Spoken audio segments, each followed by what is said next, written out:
right, buckle up. This car has a spoiler. Just coming out of... Oh, my camera's getting a little wonky here. Just coming out of... What's this? There we go. Coming out of Dr. Sleep. And I guess let's just jump right into the spoilery stuff. So they go back to the hotel from The Shining at the end. And I don't know, I kind of wish this movie didn't lean so much on The Shining. And part of that is because I'm not a big fan of that movie. Maybe I need to watch it again and see if it would hit me differently now than it did when I was younger. But I think the climax leaning on The Shining, I think it kind of limits the effectiveness, of this story, given that much of this story could have been done without any reference to the original. It could have been just fine as an original story, Anyway, so he dies at the end and is a ghost and is, now the little girl's ghost, imaginary ghost friend, whatever. And I think that's, I wasn't super invested in the story and the characters, so I'm not sure I have really strong feelings about that, but it really seemed to kind of cement what many of these movies do, this really kind of, this weird sense of false comfort, I want to say, that stories like these try to provide, by saying that we live on, people go on, we keep going. We don't end, after we die. But then what determines who gets the peaceful, Casper the Friendly Ghost ending, like Ewan McGregor gets, and who becomes like a horrible, haunting, monstrous ghost? Stories like this want to affirm kind of the possibility of a happy ever after that lasts, for eternity beyond this life, but they don't really know how to do that in a concrete way, or they don't dare to do it in a more concrete way. Sorry, I lost my video there for a second. But they don't dare do it in a they don't want to, or they don't dare affirm that kind of, reality in a concrete way. They really have to, I don't know, it's just weird. It's just weird. Let's see, the dad dies. I'm just thinking of spoilery things, but I'm not sure that I really have anything to comment on that's, all that shocking. The mom lives. Now I'm just spoiling things that you should already know. Hopefully you've seen this already. Seen the movie already. I don't know. It's hard sometimes to try to conjure up things that I would want to talk about for, in a spoilery, kind of after chat for movies that I think are not that interesting to me. Now, I guess I'm being too hard on it, because I did find this movie interesting from beginning to end, and I found it to be an experience worth having for me. But I don't know that there's all that anything really juicy to talk about in terms of spoilers this time around. So my comments here are probably going to be pretty short. Here's what I will say. They had, the Jack Nicholson character at the bar, which I might talk about this in a roundabout way in my review. But I wish that they would have gone with, and I'll mention this too, I'm going to end up repeating myself. I wish they would have gotten him and done the Marvel effects to make him younger, and had him, and same with Shelley Duvall, who played the mom in the original, if I remember correctly. So, yeah, I don't know. There's not that much spoilery stuff to talk about, but honestly, I really think that the whole climax at the hotel,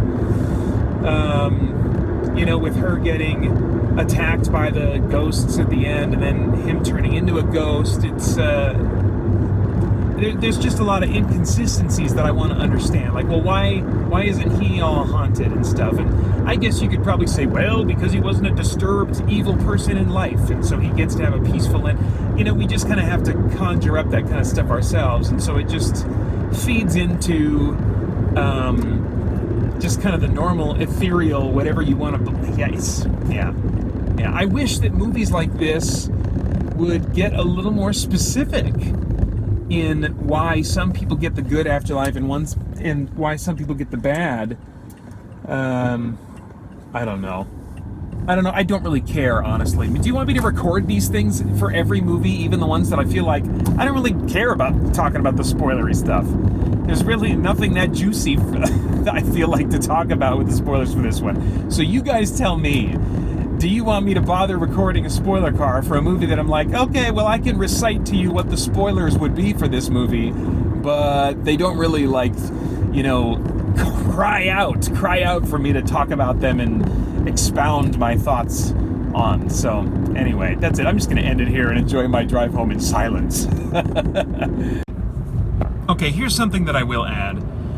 I wanted a little bit of a different ending that kind of made Danny, to be like the ultimate shiner, you know? The little girl, I think, was arguably always the stronger one of the two. I don't know, but I think what made Dan special in the end was what he knew about the hotel and how he leveraged that. Well, maybe, I don't know, maybe he was the most powerful one in the end. I mean, she was really like saying, wow, you know, where have you been hiding this whole time? But she didn't quite say, you are so much more than even the little girl, you know? And I guess I kind of wanted an ending that was similar to, I'm going to spoil potentially the ending of Dark City here, one of my favorite movies, but that movie's been out since before the first Matrix movie, so you've had plenty of time. But, you know, at the end of that was a creepy, you know, drama type thing, horror drama, mystery type thing.